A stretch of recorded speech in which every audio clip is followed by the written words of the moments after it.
কেউ দল গঠন নিয়ে ব্যস্ত আছেন, ধান্দাবাজি নিয়ে ব্যস্ত আছেন, ক্ষমতায় যাওয়ার জন্য ব্যস্ত আছেন।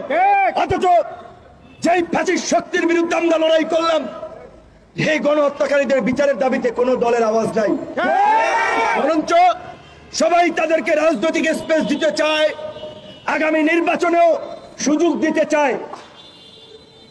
নাটকীয় কথা বলছে যে নির্বাচনের মাধ্যমে আওয়ামী লীগকে ব্ল্যাক আউট করো। আরে পাগলা, এই 5 বছরে এই দেশের মানুষ এতটা মন ভোলা, এইবার হয়তো আওয়ামী লীগকে কোনোটা ভোট দিবে না, কিন্তু বাংলাদেশের রাজনৈতিক কালচারে আওয়ামী লীগ এবং বিএনপি 5 বছর পর পর ক্ষমতা এসেছিল, এবং যারাই যখন ক্ষমতা এসেছে তাদের নেতা কর্মীদের চাঁদাবাজি, দখলদারি, মানুষকে জিম্মি করা, হয়রানি করা, মাস্তানি করা, গুন্ডামি করা, এইগুলার কারণে 5 বছর পরে কেউ জনপ্রিয়তা ধরে রাখতে পারে নাই।